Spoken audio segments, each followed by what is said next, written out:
AI State of the Union. Really, really excited to present this to you today, guys. Lots of buzz and excitement, of course, going on around AI. Of course, that's why you are here. My name is Dave Albano. I'm the CEO and founder of Joza Marketing, a boutique marketing outfit up here in Calgary, Alberta.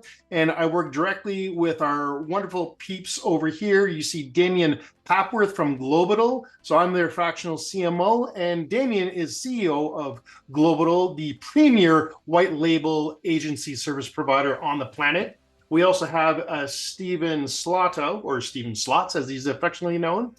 He is the Chief Revenue Officer at Globital. The wonderful Leanne Rogers, our marketing coordinator extraordinaire. And guys, this is going to be more of an open forum style. Don't think of this as a webinar. What we want to do here is, yes, give some insights as to where AI is, where we think it's going, based on our insights and our experience to date. But most importantly, we want to hear from you guys. We want to hear what you're hearing on the streets, what you're afraid of, if anything, what concerns you have in managing or developing or safeguarding even your own marketing agency from AI, how you can use it in your agency. And we want to have this more like a fireside chat or roundtable discussion, if you will. So it's going to be very participatory. Just some ground rules, the typical turn off your cell phones and distractions and Facebooks of the world, all that fun stuff. We're going to go about an hour. So we're planning for 60 minutes, but if there's lots of questions, lots of engaging discussion, we do have room to go over that. So if you need to go, feel free. If not, that's perfectly okay too. But just setting some expectations and guidelines around that. Anything I missed, guys, or do you want to dive right in? I think the one other point is we have had a few people ask if there's going to be a replay for today's session, and we will put it on our YouTube channel. So if you do have to leave early, that's fine. You can catch up on the YouTube channel. Absolutely. Great point. Thanks for pointing that out. So yes, we are recording this.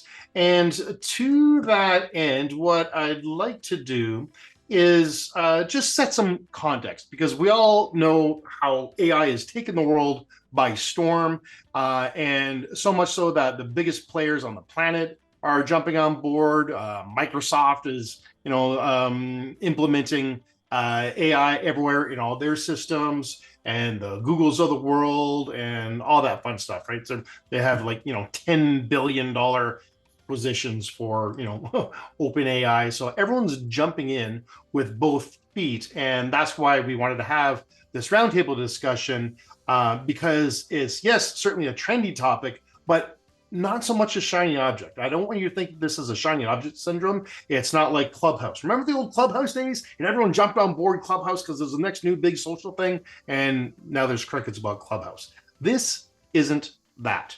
The way I perceive AI, based on what I've seen, I've been doing, diving into it pretty deep, and the trends and where it's going, I believe that within 3 to 5 years, we won't even recognize our current society anymore, because AI is going to be so integrated in it. So much so, for example, just last month, Walmart made an announcement to their shareholders that they're going to make all of their stores completely autonomous and essentially human-free by 2025.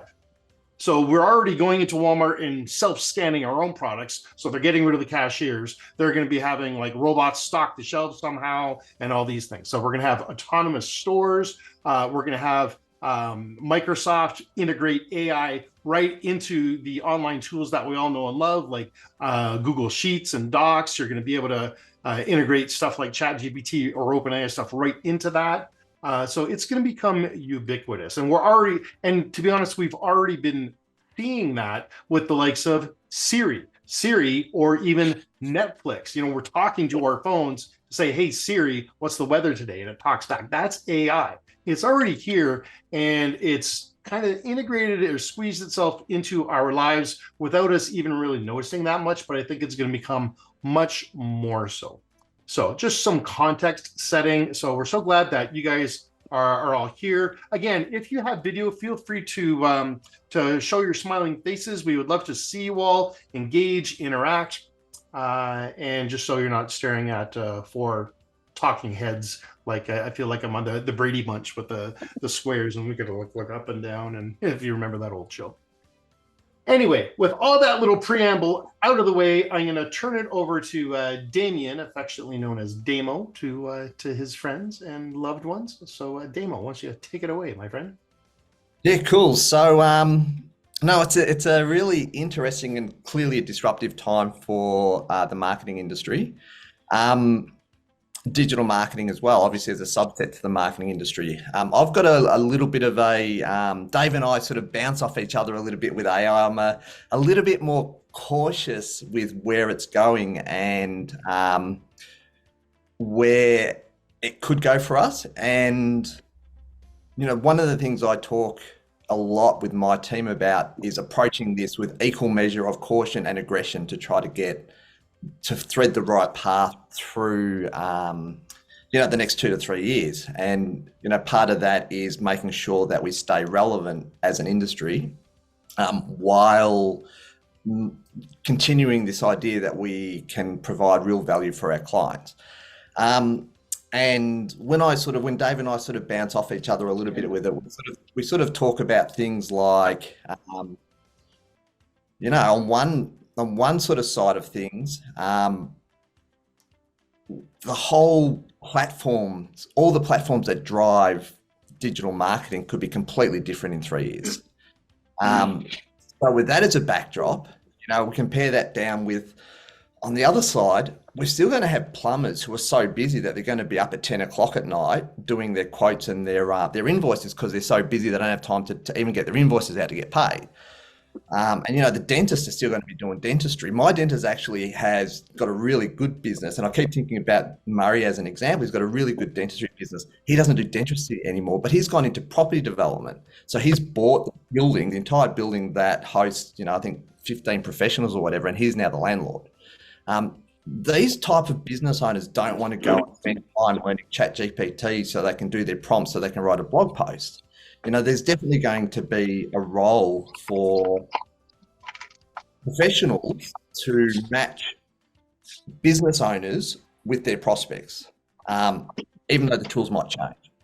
So for me, it's when I think about that as an underlying concept for our industry going forward, well, how does that translate into what we do today? And there's a couple of analogies that keep coming back to me. And Dave said that it's not like Clubhouse, it's not shiny object, and I agree with that. There's definitely disruption in our industry.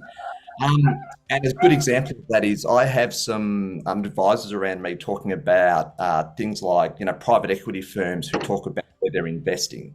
And the guys that I talk about won't touch the marketing industry at the moment. They see it's being disrupted, where 6 to 12 months ago, they would give, a 6 to 8 times multiple of profit to buy a marketing business, a good marketing business. Now they give a 1 to 2 times multiple. So, that's an indication that everyone's aware that we're being disrupted. So there's no doubt that it's not shiny objects, there's something real going on.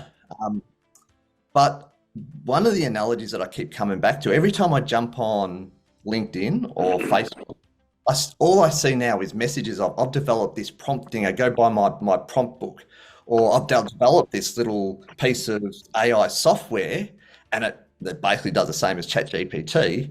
Come spend $5,000 and buy this off me and you can give it to all your clients, kind of thing. And so it's not, for me, shiny objects, but it's definitely a gold rush. Right now, we've got a whole, industries all over the place dropping the ball on their service that they're supposed to provide to chase, a get rich quick gold strike. That's what I'm seeing at the moment. And in Australia, we had our gold rushes back in the 1800s. Bendigo was one of the big places down in Victoria. I know, Dave, out of Canada, you had your gold. California, that was a place for gold rushes, is that right? Yeah, California and up in the Yukon and northern Canada for sure. Yeah, cool. And I mean, I'm sure you guys have the same historical look at the gold rushes, that you had 1 or 2 people that struck it rich, but the people who made money were the ones selling the shovels. Right. And that's what I'm seeing now. I'm seeing everyone doing the gold rush going, doing their panning and digging for gold, but it's probably would be better served selling the shovels. And that, there's another sort of saying that I keep talking to my team about too. Everyone talks about the early bird catching the worm. But I think one of the more relevant contexts at the moment is it's actually the second mouse that gets the cheese. The first mouse goes out and gets caught by the mouse trap. And then once the mouse trap's been triggered, the second mouse goes and wins the cheese. And that's what I'm thinking a lot at the moment. I'm thinking there's a lot of investment in trinkets at the moment. And all these trinkets are being built with today's emerging technology in AI as it applies to yesterday's platforms. So I want to be surprised if a lot of the investment in AI today is going to be completely irrelevant in, say, 6 to 12 months even. So there's going to be a whole lot of investment that just disappears. So where does that leave us? And I think as an industry, one of the things that I'm encouraging people that I'm talking to and certainly trying to work through in our business ourselves is go back to what are the levels of service provision and how does that work with an industry or a collection of clients. And in the service industries, which we all are, and there was 3 levels of service provision that I learned, and one was being the service provider, which is transactional product based. So you sell SEO and you deliver on SEO, and if you're happy enough, they continue with your SEO, and that's the relationship. The next level of service provision is when you're the trusted advisor. So you start with SEO, but you're actually looking to develop a marketing outcome for the client. So you don't stop with Google rankings. You make sure that the leads are coming through. You make sure that those leads are accurate and good enough that the client gets a financial result at the end. And then you become the trusted advisor in marketing, and you have the opportunity to sell other marketing products because your client knows that you're interested in their business, not just Google rankings. So that's the second level. And the third level is becoming the wise counsel. And the wise counsel is the person who starts with SEO, goes through that trusted advisory stage, and then becomes so embedded with the relationship with a client that it's not just marketing. You're actually talking with your clients about all things business. And, a really good example is I think someone's echoing there. Yeah, got a bad echo there. If you guys wouldn't mind muting unless we're talking, please. Thank you. Appreciate that.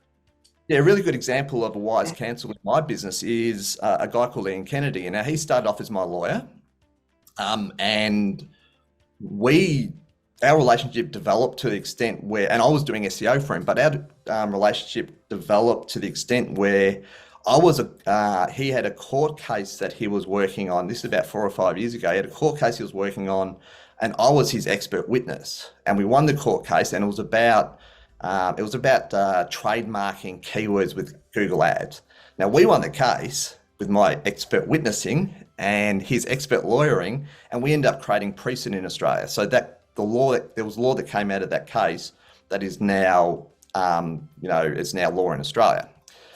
But the relationship then took another step where Ian ended up buying shares in Globital and is now one of our major shareholders and sits on our board. So that's that wise counsel sort of role and how these business relationships develop. So I think from the way AI seems to be working at the moment is it's an amplifier. Whatever you're doing today, it gives you the opportunity to 5x or 10x your output. And this is the main thing that I'm thinking about is if we're really good at getting marketing and commercial outcomes, we've got the opportunity to 10x that or 5x that. Now, if we're just selling product and we're not really too interested in the commercial outcomes for our client, we've also got the opportunity to 5x or 10x that. And what we'll find is we've got these mediocre marketers going much further along this horizontal axis, getting a reputation for mediocrity a lot faster. And you've got the really good marketers that have got this opportunity to do really good stuff a lot faster too. So all of a sudden the gap between the good and bad and the gap between reputation of good and bad is going to amplify. So I think out of everything setting up for success with AI, one thing we have to really think about is what are we giving our clients? We need to do the next step over and above what we're doing currently to make sure we do get our products and services do turn into real marketing outcomes, which turn into real commercial outcomes. So maybe take a break from me talking from here. I see still no one's brave enough to put their cameras on, so I was hoping. Don't be shy, guys. We don't bite. We don't bite. But yeah, with that as an introduction, I mean, I'd love to hear your feedback with what you're seeing, what you're thinking about where everything's going in the industry. And yeah, feel free just to dive in or type a question in the chat. Reshma, thank you for unveiling yourself and showing yourself on video. Welcome. Feel free, everyone else, to do this. Thank you. There's Mark. Awesome. Thanks, guys. Really appreciate it. Just really helps with more of the engagement and see whether you're paying attention or not. There we go. I can see someone there who's multitasking in the background. Thanks, guys. I'm happy to ask a question. Sure. So essentially, so if we're getting 10 times ahead of the market, right? I'm just thinking, like, you still got to manually look at what's popular at the time, essentially, right? And if you're setting it up, so if you're setting up a program, for instance, to automate it and say dropship or something like that, right? You've still got to put the human element into it. You've still got to research what the product is, popular, what people are using, etc., etc. So how would you go about that? So from your personal perspective. So that's a really good question, and I think there's two parts to the answer. And the first part is AI today is as bad as it's going to get. It's only going to get better from here. So when we're saying it doesn't do this, it doesn't do that, I think we need to start giving some thought about it's possibly going to do that at some point. And what does that turn our, how do I reinvent my role to make sure that if that does happen, I still am relevant? So that's just one point. And I'm not saying that to be alarmist at all, but I'm saying that so we can be forewarned and forearmed, so that if that does happen, we are still relevant. And one of the examples on that sort of point that I think about is I was in a mastermind group about 2 months ago, and one of the guys was like, he's about my age, so getting older, getting on in years, and he was saying, I need to get fit. I need to lose about 5-10 kilos. I want to get back into fitness. I used to do a lot of cycling and running. I used to really enjoy it. And one of the other guys in the group challenged him to get a training program and an eating program on ChatGPT. So he literally jumped on ChatGPT and got a training program and an eating plan, a 7-day eating plan based on his proteins and carbs and that kind of stuff. And we all looked at it and I was like, it's actually a pretty good program. So that's a different industry to ours being impacted by AI. So what does that say to the personal trainers? Well, they're not about creating the content then. They're actually about something else, which is, 100% we're all about relationships. We have to have these relationships. Think about that trusted advisor, wise counsel. Then all of a sudden you're talking about the psychology of getting fit and the psychology of hitting your goals, the accountability side of things and all that sort of thing. So, there's definitely going to have to be a shift there. And I think as marketers, we have to have the same sort of thought process is, if all our work's done, where do I go? Given that my clients are still going to be, the plumber who's up at 10 o'clock at night getting his quotes done, what's my actual role? So I guess that's the one point. I know we're sort of developing a closer partnership with Jasper at the moment. One of the things we're looking for at Globital is really strong relationships. I don't want to, obviously we just work with digital agencies. So we're background, we don't sell direct at all. one of the things that I think could be quite damaging for our client base is we see a shining star. Guys, get this AI program into your business. It's going to change your world. And then that company's bankrupt in 6 months. And then we have to start again and find another thing. I don't think that's a healthy way to navigate the next 2 to 3 years. I think it'd be quite damaging for everyone. So what we want to do is we want to find companies that are robust enough that they're going to be around for the next 2 to 3 years. And that's one of the reasons why we're starting to align with Jasper, because they've just done a massive capital raising to make sure they're going to still be here, and it's been successful. I think they've got 125 million in the bank or something like that. They're already valued at $1.5 billion, so they're doing all right. and they were one of the early adopters. So if you don't mind, Damian, can I add to that, just to answer?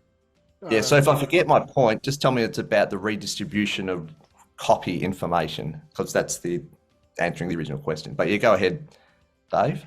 Yeah, just to add to that, Tom, is that I don't think that the human element will never, ever disappear. We might change on how we interact with each other. Look what happened when social came out, right? The human element was still there, but we just changed the interaction. So we're hosting this now, and I'm so glad that all of you are here, because we want everyone, all of us in this room, this virtual room, to get ahead of the curve, so we can help navigate this thing a little more efficiently, with a little more understanding and insights. So the human element will never disappear. Some things can already be automated, other things will be automated in the future. But think of, back to Damian's point about the plumber's still got a plumb, the dentist still got a dentist, right? And they're going to be focusing on those things. And us as agency owners, don't forget about the strategy piece, right? So there's a lot of, especially menial tasks and the lower level tasks, the repetitive tasks, data entry, that kind of thing can be automated through AI, but the strategy isn't there yet. Maybe it will be one day, but that's where we can really add value. So we're really trying to get you guys ahead of the curve over the next 2-3 year time window before this really becomes mainstream. It's not there yet. We all hear about it in our marketing circles, but talk to your parents, for example, the seniors. Talk to the roofers and the plumbers and all the tradespeople. They're not delved into this world yet as much as we are, right? That's where we add value. And then the other thing I'd add to that is, look at what we all just came out of with lockdown and COVID. Look how much we craved that human connection. That's never going to go away, right? So just want to put some assurances there. And when Dave says the plumber's going to plumb and the dentist is going to dentist, all these businesses are still going to need someone to put them in front of their prospects, no matter what the tools and not the strategies and what the platforms are. So I don't think that's going to go away. Unless industry as we know it collapses, in which case, well, this is all moot anyway, isn't it? We'll be having we'll all be in our backyards growing carrots. But yeah, so to come back to that original question, one of the slides that I was sort of discussing, that Jasper provided me, that we're discussing, is what content used to look like versus what it looks like today. And what it used to look like is tiny amount of research work, tiny amount of prep work, a lot of writing, then a tiny amount of publishing. And what we're actually going into is all that writing is going to be done for us to a large extent. So the time required there is going to shrink, which means we can do a lot more effort into the research and the publishing. Make the actual the publishing compliant with SEO, a lot more compliant with SEO, a lot more visually attractive. And one of my friends in the US, she showed me something which I thought was brilliant with Shopify, and that's having specific blog posts create traffic to the blog post where people can buy from that page. So she has commercialized a blog post to an extent that I haven't seen anyone else do, and it's brilliant. So that's how I see it's more going to be a redistribution of effort over time into higher value things, and as Dave said, the customer relationship thing. I've seen a lot of questions go through the chat there. Do we want to start going through some of those, and then we can tell you a little bit. Perfect. I was just going to suggest that. Mark says in the chat, how close is Google or other search engines to be able to recognize AI generated content and then penalizing the site for not using a human author? Fantastic question. And the answer to it is they're already there. They can already recognize it. And this is where this is such new technology that the legal system hasn't caught up with it yet. The lawyers, and lawyers still got a law, that they don't know what to do with all of this yet. If something is challenged from a copyright or IP perspective, if you're producing a blog post that's AI generated and posting it, and let's say we as agency owners are creating that for our clients, and then our clients either get sued or challenged because it's not original content or it's not copyrighted. Right now, the legal system, at least in the States, I'm up in Canada, but in the States, they've already said that the copyright, it belongs to the tool or the organization that generated it. Interesting. Something good to think about. Whether they're going to call you on it. Luckily, we have this thing usually in North America. I think it's down under two or wherever you guys are from, about a cease and desist. So if someone ever challenges you on it, you pull it down and all is good, typically. So I wouldn't stress about that too much right now. In terms of the AI generated content and Google penalizing it, at first, when this came out really mainstream, Google said they would penalize it. They have since reversed that decision and said they are no longer going to penalize AI generated content, which kind of makes sense because they're going all in with AI generated content as well and going to be integrating it right into Google soon. Instead of just typing in Google, they're going to have a chat bar right on their homepage with AI generated, and it's going to be more like a chat GPT integration. And then can I just develop the point a bit too, Dave? Because I think I don't think that's the right question to ask. It's a bit of and there's two reasons for that. One is a bit of it's going to be like viruses on your computer. You've got an industry creating viruses to try to do damage, and there's going to be competition with the people trying with a virus protection software. That already exists with AI content. You've got the AI content producers already creating AI generated content that can't be detected by AI content detectors. So this is where, and AI will get better, and you won't be able to tell the difference between human generated and AI generated. In fact, it was quite funny. I was speaking to one of the software providers with this on this topic, and she said it was interesting that when a bunch of copywriters, when they released their AI detection software, a bunch of copywriters put their own human written blogs in there, and their human written blogs were so formula based that it came up as written by a robot. And they got a lot of bad press through Twitter because it's like, well, this is my blog post, and you said it was written by AI, and it's like, well, maybe you can have a look at your writing skills, sort of thing. But so that was interesting. But I think the other thing too is when we think about the search engines, Google's concept from the start is have high quality information there. If the information's high quality, honestly, and it serves the searchers, over time, I don't think anyone's going to care who wrote it. Yeah, and I think that's Michaela makes that point exactly in the chat. She says, I feel like SEO writing shouldn't be penalized if the quality and value of the content is there, but at the same time, maybe the weighting of the copywriting would go down as a thought, which is potential. But right now, Google at least is not penalizing it. And then look at the rise of Bing all of a sudden, right? Michaela also she avoided Bing and always hated it. So did I. It's always been the poor second cousin to Google, and all of a sudden it's rising because they integrated it faster. Integrated AI faster than Google did. Yeah, but one thing to think about on this topic then is when we talk about penalties and stuff like that. Well, I think more about platforms. Today we're writing to make our content appear on page one in the search engine results page. That may no longer exist. We might have to start writing to be selected by an AI tool to present our information. So what does that look like instead? Because the platform will change. Some really, really interesting scenarios. I think we covered all of the questions in the chat. Let me know if I missed anything, or does anyone else have any questions or comments, insights that they'd like to share? We can put our hands up and talk too. We don't. Yeah. We can actually use it. Yeah, use the raise your hand feature if you want to, guys. I think it's or just unmute yourself and go. Or just So one question I've got for everyone here is what kind of feedback are you getting from your clients about AI? Is anyone talking about it?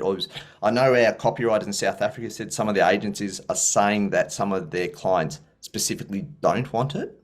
But what other feedback are you getting? So Mark, you've got your hand up there?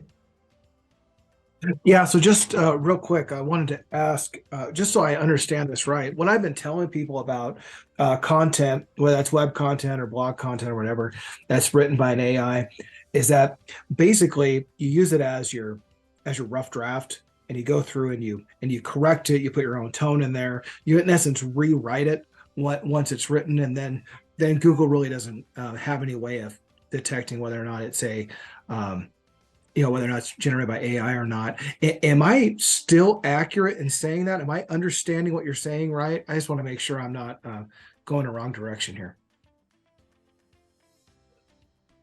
I think it's bouncing back and forth a bit, but I don't think in the long run it's going to matter. Okay, you think we can just copy and paste it from Jasper and put it in there and we're good? You want to caveat. Go ahead, Damian. Yeah. So you'd want to. This is one of the things where we're still really needed is making sure it's not duplicate content, which AI sometimes does, and it's factual. I was just talking to Dave about ChatGPT, Dave and Steve about ChatGPT this morning, and if you ask it for keyword research with search volume and competition on a specific topic, it'll give you a bunch of results, and then if you immediately after ask it exactly the same prompt, it'll give you roughly the same keywords, but the actual search volumes, for example, will be completely different. I got one yesterday where the difference was a keyword got 22,000 search volume in my first instruction, and the second one I went down to 590. So in like 5 seconds later. So we still definitely today have to check our facts, and we still definitely today have to, do the Grammarly checks and do the, the copyscape checking for duplicate content and things like that. So for keyword research, is there a reason to use ChatGPT rather than Ahrefs or Keyword Planner or some other kind of more I don't know, legacy keyword research kind of tool? No, I had it open and I wanted to see what was going on, and that's the only reason I did it. But on the flip side of that, I'm not doing the tactical or the operational stuff in my company at all anymore. So the process I went through is possibly the process one of your clients goes through. So I don't have a login myself to Ahrefs and that kind of stuff that I'll access readily. So maybe your clients would be doing something similar. Everyone's talking about ChatGPT, so let me check up on my agency what they're doing and do some keyword research themselves. Yeah. And the other thing I'd add to that, Mark, is that you never want to just take verbatim, copy and paste whatever it spits out and publish. Always, number one, fact check, and always reread and review to make sure it's in your voice, or ultimately it's your name that's going on it. It's not OpenAI's, it's not ChatGPT's, right? So you want to verify that it's the correct tone and brand image you want to present, because sometimes it doesn't write exactly how you want it to. It doesn't fact check. It'll actually lie. Sometimes it comes up with what are called hallucinations. It'll hallucinate in that if it's unsure, it'll actually make up stuff, including testimonials, facts, stories, fictional characters. And it is so convincing because it's built on what's called an LLM, or a large language model. It's meant to act like a human and sound so convincing like a human that it speaks or types very confidently. So you never know. And sometimes, but it does learn. And so you can actually fact check it to itself. If it gives you a response and it gives you facts that it's wrong, you can tell it and you kind of slap it upside the head and say, "Hey, this is wrong. Can you fact check this, please?" It'll apologize to you, give you the true facts, or say, "Oh, sorry, you're right, I made that up." It'll actually say that. I've had that happen. So don't trust it verbatim. Never just copy and paste and publish. Yeah, with that keyword discrepancy, I went back and say, "Hey, I actually give my ChatGPT conversations names. I asked them if I can call them Bill or something like that. I said, "Hey, Bill, I do the same thing. what's going on with this? You said 22,000 for this keyword, and then immediately after you said the same keyword 590, Bill came back and said, "Oh, I might have got confused and done a different keyword." I'm like, But come on, Bill, you dumbass. Evan, did you have a question? I saw you had your hand up there. Yeah, hey guys, we've got a digital agency here in Australia and used Globital for a number of years, but I just wanted to back up some of the comments that you guys have been saying, because one of the questions that you asked, Damian, was have we had any clients that have asked us not to use it? Well, not at the moment, but we've had plenty of clients asking us to use it because they think that it will speed up the process, maybe save them some money, and to a certain extent they are right. But as I think everyone has said in this Zoom, that yeah, it gives us a basis for a blog post, or it gives us the framework for we've done it for radio ads, we've done it for blog posts, we've done it for website copy. It's great as that framework, but it completely lacks the tone of voice. We can ask it to try and add some tone of voice. We can make it more humorous. We can make it more corporate. Is that necessarily the brand tone of voice? It's not quite learning, exactly what the brand tone of voice is. But the other issue is the fact checking, because it has pulled out some amazing things that aren't quite right. But it's saved us as an agency some time.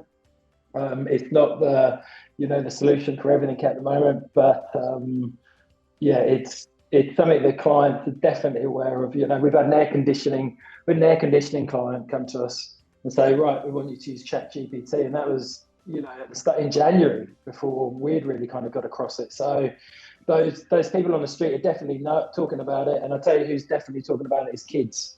And Yeah. I coach 13-year-old boys play soccer. They're all talking about it. They've all worked out, now that they've released it in Snapchat in the last couple of weeks, they've all worked out they can do their homework on it. So I think that's one of the biggest areas of concern. But I just wanted to reiterate the points about tone of voice and fact checking. Yeah, so a couple of things with that too, Evan, is I'm happy to share the resources we're using after this this meeting too. I'll just send an email out to everyone with the resource we're actually using, the partnerships we're creating. Some of them are developing tone of voice into their software, and also project improvement. So the actual AI learns the voice of a project as you do the edits, so it gets better and better. So that's one thing. The other thing is with conversation with your clients about, I can just go out and do it. I've been speaking to one of our SEO agencies in the US, and they've had a case where a client decided to do their own content with ChatGPT, did it for 3 to 4 months, and their results have tanked. And I'm guessing it's because it's duplicate content or something like that. So they can save some money, but they can also be hit with a massive cost if it's not, done in a professional way. And, that's a conversation with the clients that are coming and saying, well, I can do this a lot cheaper myself. And say, well, now you guys have heard of an example. You can say, well, I heard of an example where a client of one of, in my network did that, and they lost their SEO rankings because no one was professionally managing the content. So today there's a potential risk there. I think that's great. That type of example, that feedback, that's awesome. If it is something that we can share with others, because those conversations are going to come up more and more with clients, and to be able to have that to hand would really help. It's one of the reasons we really wanted to have this this forum where we can openly share. I actually put a group together on LinkedIn a couple of weeks ago exactly for this. Let's just get together as agencies and share our conversations and share our challenges. So I'll put that out to everyone also, so you can go and find that. It's got 100 people, so it's pretty there. It'd be good to have some conversations, and it's just started obviously, but as we go, it'd be great to actually share this sort of stuff. I'll commit that I'm only going to let digital agencies in there. I'm going to boot anyone who tries to sell stuff. Keep it really a really pure conversation. Yeah, and the one of the other things we've been seeing, and I know you've had these talks with the folks over at Jasper, Damian, is that even they are saying that one of the biggest things they're hearing from their clients is they don't know how to explain AI to their clients as the end user, right? So that's where we really have an opportunity as agency owners to step up to the plate and become that trusted advisor, the wise counsel in AI. Because like the example that Damien gave earlier with his lawyer, where they became really good friends after fighting this case, right? You go to a lawyer for lawyering, but then they come to you. Have you, as a digital agency, you ever provide marketing services and all of a sudden your clients are asking you business advice or stuff on operations or hiring, right? It expands because you become that trusted advisor and wise counsel. That's what we want to do for you guys here with the AI conversation as well, because they probably don't know, don't have the time or the inclination to find out themselves. So we really have the opportunity. I've got another And question. Steve just dropped the link to the AI agency group in the chat. Thanks for that, Steve. The one that Damian was thanks. just. I was just thinking about, we've just gone through a process of writing data security policies and procedures for the agency and cybersecurity. I wonder whether anyone has actually looked at developing an AI policy for their agency, or even in their marketing services agreements, their SLAs with clients as to, their use of AI within their scope of work. I don't know if that's a thing yet. That's a fantastic question. I actually haven't come across that yet. I don't know if anyone else on this call has. If you have, feel free to speak up and join the convo. I think that's one of those things where we'll cross that bridge when it comes, because it hasn't come up as an issue yet. No different than any new technology. Any new technology that comes is always going to be disruptive where it didn't exist before. Think of when cars were invented. Well, then we had to have roads to support cars. And then it was just a free-for-all in the Wild West. That's where, driver's licenses came into being as rules and regulations and stoplights and rules of the road and all these things. That never existed because we had horses before, right? Same thing. I mean, that's an archaic example, but no different here. It's so early that even the law doesn't know how to handle this stuff yet. And maybe they'll use AI to help figure it out. So I don't know if you guys have seen the guys who did the social dilemma. They've also got a YouTube video now, the AI dilemma, which is interesting because they've done this one at the start of AI where social media happened like when it was done already pretty much. But even they actually deal exactly with that issue is, as AI, or as social media went into our relationships and our ideas, we didn't know what we had to protect. And so the laws developed afterwards, and AI is the next level, like another level, a whole different space of we don't know what we need to protect. And it covers it off a little bit with that. But, as far as, policies and stuff like that, I think if you did do something today, it'd have to be pretty much broad enough to be useless because it's changing so fast and it's only just started. Well, and a great example of that is that everyone's on the ChatGPT bandwagon. Has anyone heard of AutoGPT yet? Show of hands. Anyone know AutoGPT? Couple. Okay. Reshma shaking her head. It's still so new. This just came out a couple of weeks ago. I think it was like 10 days ago, something like that. And you got Brainly and SuperGPT and all of that. Yeah. It's crazy what's coming or what's already here. It's still experimental, but basically what AutoGPT is, if you go into ChatGPT, we've all used it, I assume, and you go in there, you type, it gives it some output, but then you have to continue the conversation, and then you have to take the outputs and do something with it.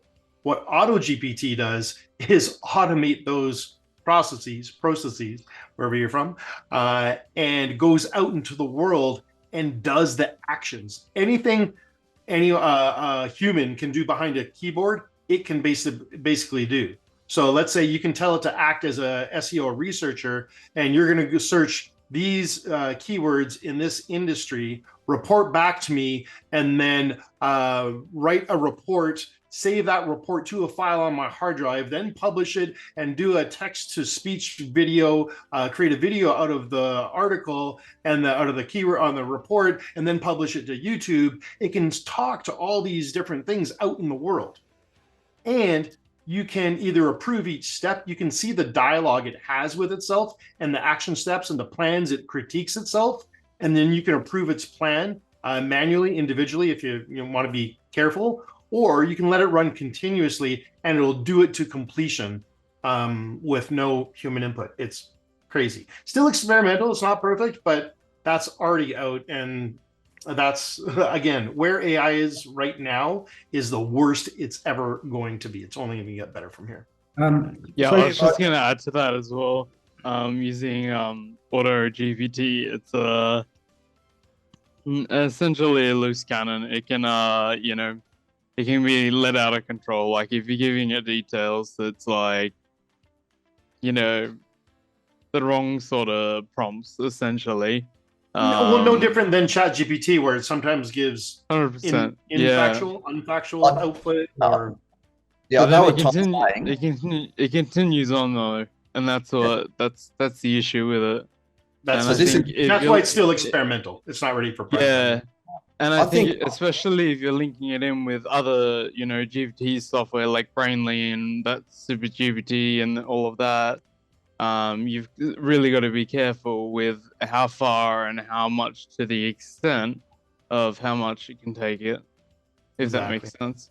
Yeah, I think 100%. I think let's just move on from this point in a sec, because I don't want to go down this rabbit hole of talking about specific software.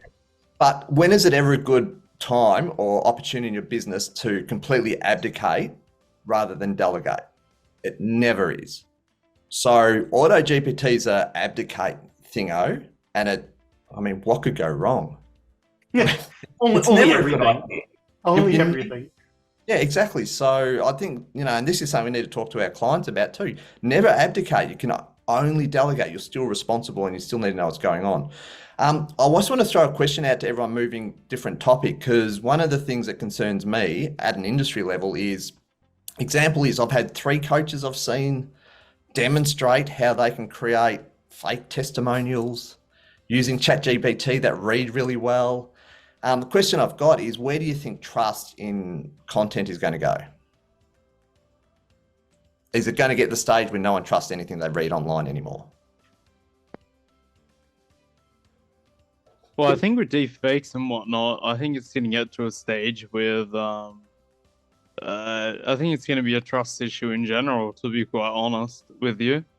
If AI keeps developing the way it has been, and GPT-5 has sort of evolved in the way that it has, it could get to a point that nobody knows, and they can't differentiate what's real from fake. And we look at examples like in America and what they're doing at the moment, and it's like with your location, you walk past the billboard and you're thinking about ice cream, or you've searched on your phone looking up ice cream, and then it's like it's already there. It's on the billboard, essentially, pushing you in that direction of the store. But thinking of it from a marketing point of view, that's great news for us. But it's also, it can be a double-edged sword at the same time.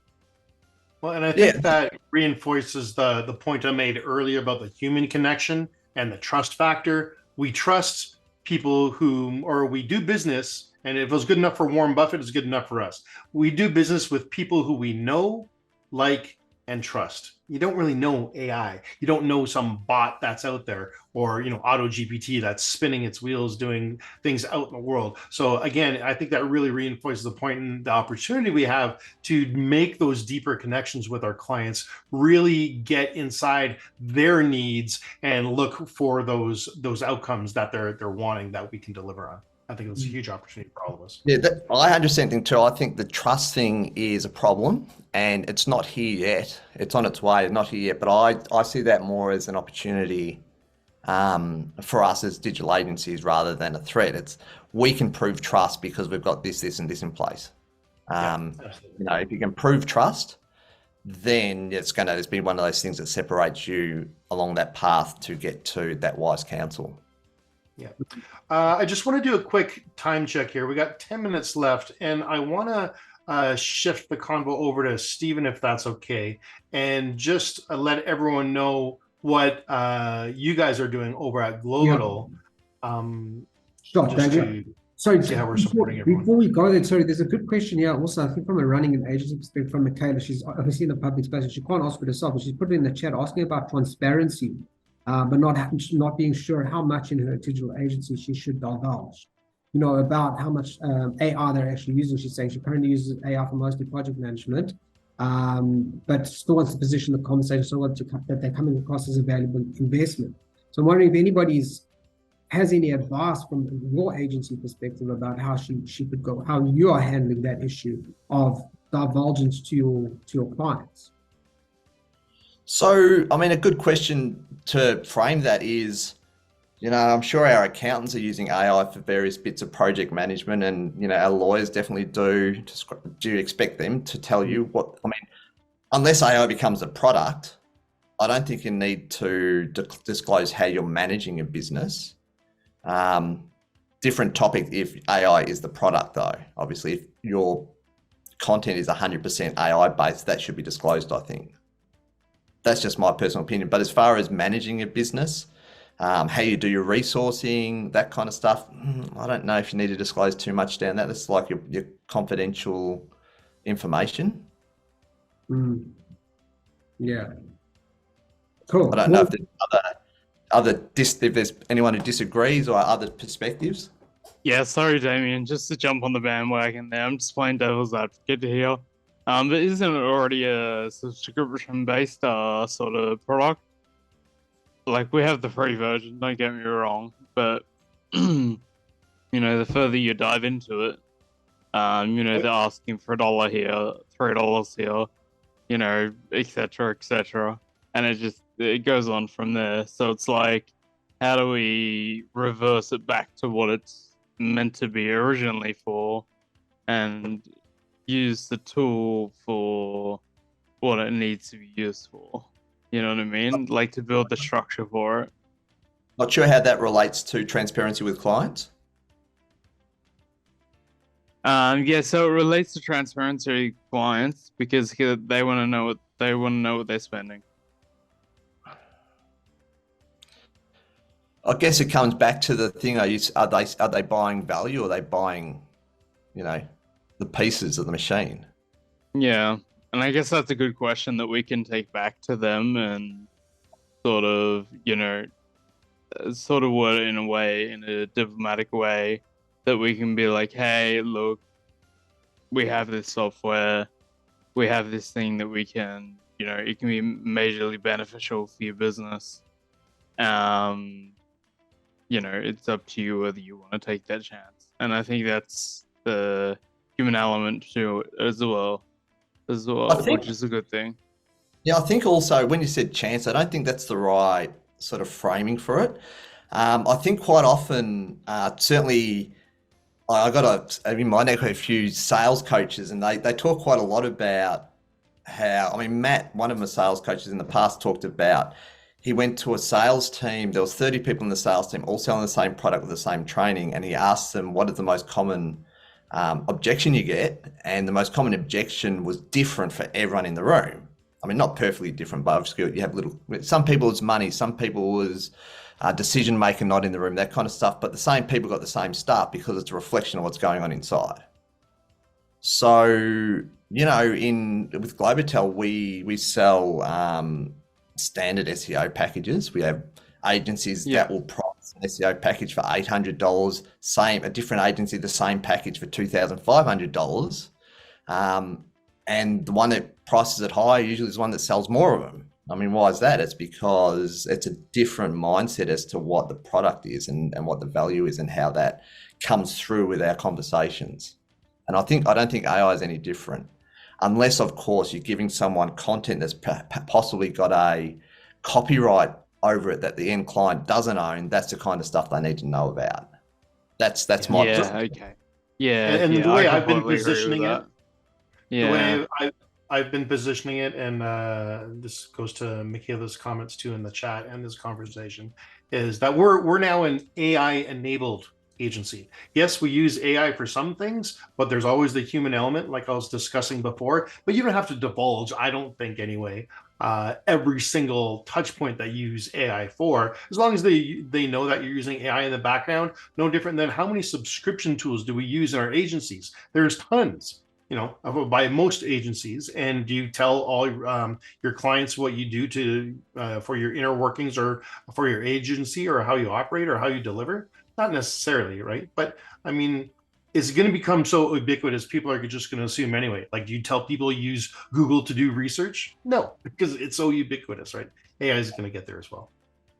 Yeah, I completely agree with that. I used to do contracting for government, and we used to use copy AI for probably 3-4 years now. And it's it builds a structure, and then you add the human element to it, and it was fantastic, and it saved a lot of time. So I think it's already here. It's just a matter of what we do with it, and how we progress from here. Absolutely. No, interesting. They say that you've used it for 3 years, but this question's only being asked now. I mean, Jasper. Yeah, right. Apparently, it didn't bother you for the last 3 years. So I know no one's cared about it, but now because ChatGPT is so popular, now all of a sudden people go, "What are you doing?" And don't forget, everyone's Yeah. talking about ChatGPT and getting on the GPT bandwagon. That is just one AI tool out of thousands. And thousands more are literally being created every day. So we can't keep track of them all. It's all happening too fast. That's just the one that rose to the top and that everyone knows about right now. That being said, I do want to pivot back to Steve to go over what Globital's doing about all of this. Yeah, awesome. And it's actually a good jumping off point based on what we just discussed in terms of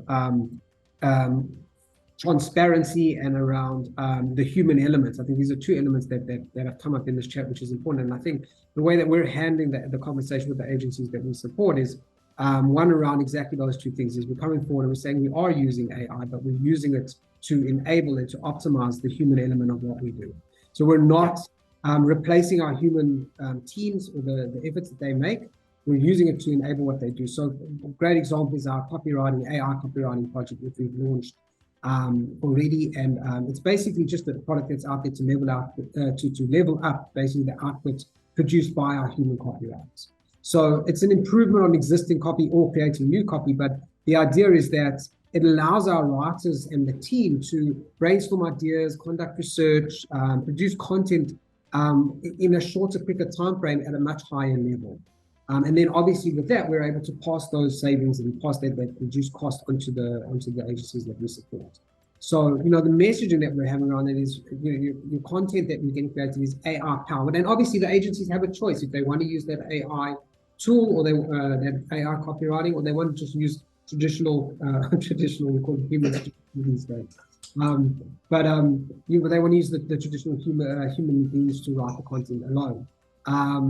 And again, the messaging and from a transparency perspective, we're being very deliberate about it, saying your content is AI powered, but our copywriters are human, and they're still in the driving seat. They're still the ones writing the content with the help of AI, giving it that final look over. Is it written? Is it engaging? Is it on brand? And that sort of thing. So I think it's a good example of you guys might have thought the launch of it a couple of weeks ago, but that's a good example. And we've got other products in the pipeline as well, which we'll be doing in a similar way, using AI tools to enhance what we do rather than to replace what we do.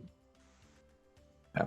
So a good example, like we're going to gradually roll out. I'm happy for you guys to try, with no cost, some of these products if you want to see what they look like.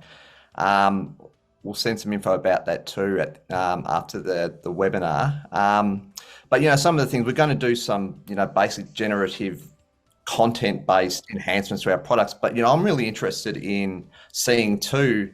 Like I hear about people who have put data into things like ChatGPT for their email marketing, for example, out of their CRM, and got a demonstrative improvement in their responsiveness to email marketing. So we're going in the process of looking at how those strategies work, so we can package them up, and get them to you guys as products you can roll out too. One of the key aspects to doing this and putting this together that is really important to me is that we find really strong partners behind us, so we don't go down this path of offering you guys something and then it's gone in 3 months and we have to start again. We want stable products that are really effective for you guys in managing your clients.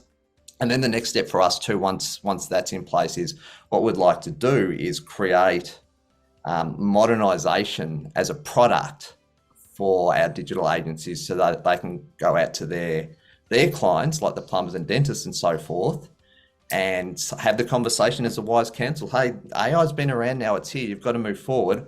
We can modernize your whole business for you with these AI tools that you already know are stable. So have that product that you can roll out. That's sort of the direction we're going with it. Yeah, very cool.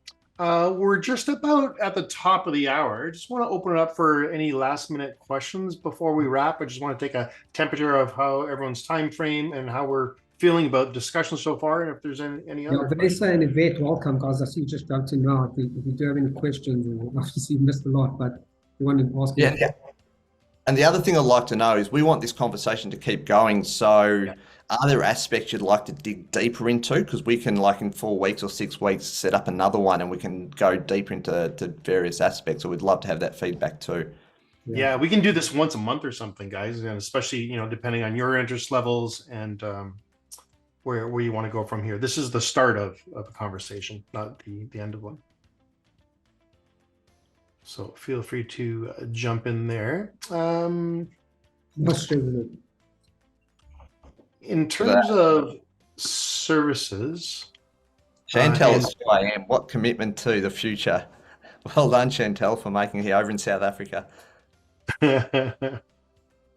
Nice. Now, Damo, you guys also have some trial services if anyone wants to try this out, right? Even your new AI copywriting service? Yeah, if anyone wants to have a look at what that looks like, we're happy to give 3 pieces for free just to have a look. We'll communicate that out after the webinar, and you guys are welcome to just book a time with the team and get going. Yep. So book a time to speak to Steve and he'll take you through everything. Yeah. Probably the easiest. Yeah. Cool. All right. So I know it's early morning for some, late for others. If there's no further questions, I'll kind of stall here a little bit just to give anyone a last chance. But if not, let's wrap there. So with that, I'd like to thank you all for joining. Thank you for our gracious hosts, Damian and Steve and Leanne, everyone who joined, everyone who commented and participated. And let's keep the conversation flowing, guys, in the LinkedIn group, or otherwise reach out to Steve if for those. Well, Steve, you said you're going to send out everyone who registered will send out some follow-ups, right? With some free articles you can try for the AI powered services and the LinkedIn group and all the other fun stuff. All right. Perfect. Awesome. Thanks, everyone. It's great to meet you all. Obviously very dark in a lot of people's houses, so hopefully a bit more light. All right. Thanks so much, everyone. Take care.